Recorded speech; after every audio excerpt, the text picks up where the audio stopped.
So friends, तो finally बात करते हैं नेटफ्लिक्स पर मेरी कंप्लीट कर दी गई सीरीज, जो कि हाँ मैंने पहले ही कर दिया था, लेकिन रिव्यू लेट है। तो अब से ये गलती दोबारा बिल्कुल भी नहीं होगी और मेरी कोशिश रहेगी कि मैं इस चैनल पर बहुत ही ज्यादा एक्टिव रहूं, ठीक अपने पुराने दिनों की तरह। बस बनता है आपका सपोर्ट, जो कि आप देते ही हो। इसके अलावा बात करें सीरीज की, तो टाइटल में जो मैंने नाम लिखा है सीरीज का रिव्यू तो वही होगा, जिस नाम को अगर मैं रिपीट करूं तो ये नाम है डेमर मॉन्स्टर दी जेफरी डेमर स्टोरी। हाँ, यही पूरा टाइटल है इसका। बाकी टाइटल से ये बात बहुत ही अच्छी तरीके से पता चल जाती है कि ये एक लिमिटेड सीरीज है, एक ही सीरियल किलर के कैरेक्टर पर फोकस करेगी और अपने 10 एपिसोड्स में हाँ अपना पैकअप भी, यानी कि आपको इसके सीजन 2 के लिए बिल्कुल भी वेट नहीं करना होगा। जिसकी अब कहानी की प्रेजेंटेशन की बात की जाए तो एक एपिसोड आई थिंक 50 के या फिर 1 घंटे के आसपास के है, जो कि आपका अच्छा नहीं बल्कि बहुत ही अच्छा खासा टाइम लेते हैं। और हाँ, ये सीरीज उन सब का डिमांड भी करती है। क्यों, तो अब उस पर बात कर ली जाए तो ऑब्वियसली ये सीरीज बहुत ही आराम से और काफी ज्यादा डिटेलिंग या फिर कह लो डिस्टर्ब करते हुए जेफरी डेमर की पूरी स्टोरी बताती है, बचपन से लेकर बड़े होने तक। यहाँ तक कि उसकी साइको किलिंग के पीछे वो कहते हैं ना, कौन कौन जिम्मेदार है कौन नहीं, वो ऐसा क्यों है क्यों नहीं, उसी का जवाब हमें ये पूरी की पूरी सीरीज बहुत ही अच्छी तरीके से दे देती है, या फिर काफी स्लो भी देती रहती है, जो कि शो की सबसे बड़ी प्रॉब्लम है। यानी कि आप इस शो को एक साथ बैठकर एक ही टाइम पर पूरा खत्म तो नहीं कर पाओगे, अगर आप मेरी तरह कंटेंट कंज्यूमर नहीं हो तो। क्योंकि मेरा तो काम ही है इसे देखकर एक साथ ही में खत्म करना, जो कि मैं सिर्फ इसी सीरीज नहीं बल्कि बाकी दूसरी सीरीज को भी करता हूँ। लेकिन बाकी दूसरी नॉर्मल ऑडियंस के लिए तो मैंने कहा ये शो वन टाइम वॉच बैठकर देखने जैसा बिल्कुल भी नहीं, जिसकी हाँ हिंदी डबिंग अच्छी है। बाकी मेरी सजेशन तो आपको यही कहूंगा कि आप एक एक कर एक एपिसोड्स को या फिर एक दिन में 2-3 एपिसोड्स देख लो, उससे ज्यादा बिल्कुल भी नहीं। और अब बात करें शो की प्रेजेंटेशन की, तो नेटफ्लिक्स वाले हर बार इस तरीके के शो में तो फाड़ते ही है। यानी यहाँ पर आपको बजट की कोई भी कमी देखने नहीं मिलती है, जिस कारण से शो का काफी शानदार सा डायरेक्शन, आई थिंक 60s से लेकर 80s तक का ये era, costume, makeup, colour correction, set designing और सिनेमेटोग्राफी तक काफी ज्यादा अच्छी है, जिस कारण से आपका कनेक्शन इस सीरीज से बहुत जल्दी बैठ भी जाता है कि असल में जेफरी कितना ज्यादा खतरनाक है इस सीरीज के टाइटल के मॉन्स्टर के अकॉर्डिंग, हाँ उसी को जानने में। और हाँ, उसका जवाब आपको मिलता भी है, एक सेटिस्फाई कह लो या फिर रियल एंडिंग की तरह। लेकिन उन सब में अब और दिक्कत लेंथ के अलावा बात की जाए तो यहाँ पर आती है कैरेक्टर की डेवलपमेंट, जिसमें ये सीरीज अगर कुछ कैरेक्टर को बहुत ही अच्छी तरीके से डेवलप करती है तो कई सारे कैरेक्टर्स को बेमतलब का भी। जैसे कि बात की जाए टोनी यूक के कैरेक्टर की, तो उस कैरेक्टर की डेवलपमेंट में इतनी शुरुआत से भी देखना नहीं चाहता था कि मैं उस कैरेक्टर से रिलेट करते हुए खुद को कनेक्ट करूं, क्योंकि वो काम तो उसके बड़े होने के बाद भी हो जाता है, और तब भी जब वो जेफरी जैसे कैरेक्टर से मिलता है। और इसके अलावा उसकी पड़ोसन केल्डा को भी लेकर जो कुछ भी एक्सक्यूज दिया जाता है वो गले से उतरने का काम नहीं कर रहा था। और बार बार मेरे दिमाग में बस यही चीज चल रही थी कि मेकर्स ने लेंथ को बढ़ाने के चक्कर में क्या कुछ या फिर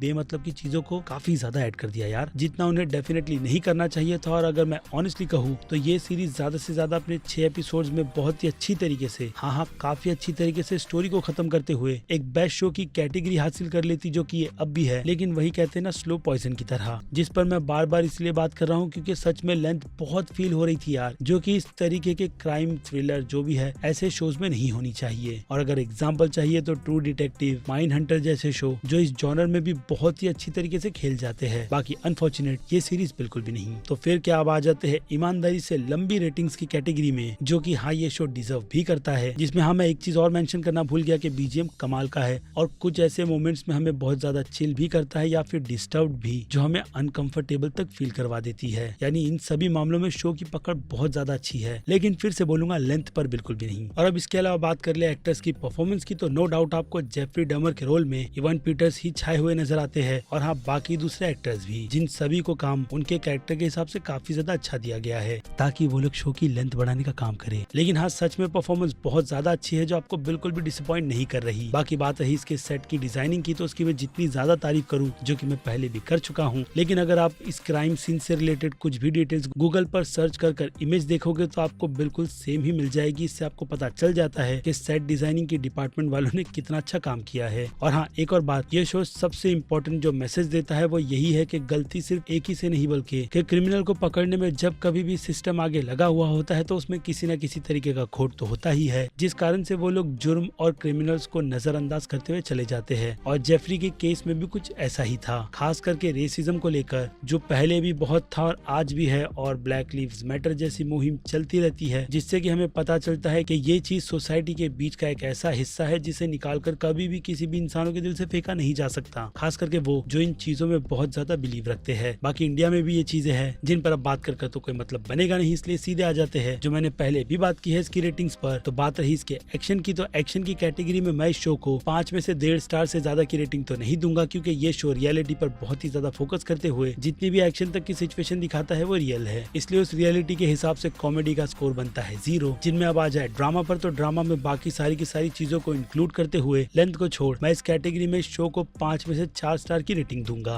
और फिर बात करें शो के सस्पेंस की, तो जिन लोगों को जेफरी के बारे में कुछ भी अता पता नहीं है और उन लोगों ने इसके क्राइम की कुछ भी स्टोरी नहीं पढ़ी, तो सीरीज के ट्विस्ट एंड टर्न्स उनके लिए बहुत ही ज्यादा शॉकिंग रहेंगे। लेकिन मेरे लिए तो भाई ये आम सी बात है, इसलिए मैं इस कैटेगरी में सीरीज को 5 में से 1.5 स्टार से ज्यादा की रेटिंग नहीं दे सकता, क्योंकि शुरुआत से लेकर जितना मुझे पता है अंत तक क्या होगा जेफरी के साथ वो मुझे, जैसे कि मैंने कहा, पता है। जिसके बाद बात कर ले अब शो के हॉरर फील की। जी हाँ, इसमें हॉरर भी है, थ्रिल भी, क्राइम और गोर भी, जिस कारण से ये सीरीज वो भूत वाली तो नहीं बनती है, लेकिन ऐसी वाइब देती है जिस हिसाब से इस कैटेगरी में भी मैं इस सीरीज को ड्रामा की तरह 5 में से 4 स्टार की रेटिंग दूंगा। जिसके बाद बात करें मास ऑडियंस की, तो मास ऑडियंस बोलेगी कचरा, बेकार, घटिया सा शो जिसने उनका समय बर्बाद कर दिया, जिससे उन्हें दूर रहना था। यानी उनकी नजर में ये शो डी की कैटेगरी डिजर्व करेगा, हिंदी में डब होने के बावजूद भी। और फिर बात रही क्रिटिक्स की, तो क्रिटिक्स की राय बहुत ही ज्यादा मिली जुली है, जिसमें कुछ क्रिटिक्स इसकी रियलिटी को लेकर वही बैठे हुए कि कुछ भी नया प्रेजेंट नहीं किया गया, लेकिन टेक्निकली अगर देखा जाए तो उन क्रिटिक्स के अकॉर्डिंग ये सीरीज A- की रेटिंग तो डिजर्व करती ही है। बाकी बात करें मेरी, तो मैं भी इन चीजों को ध्यान रखते हुए इस शो को डेफिनेटली क्रिटिक्स की तरह A- की कैटेगरी में डालूंगा, क्योंकि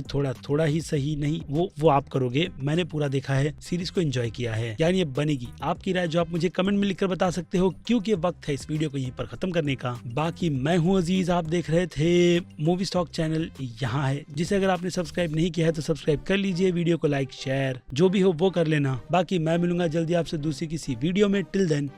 बाय।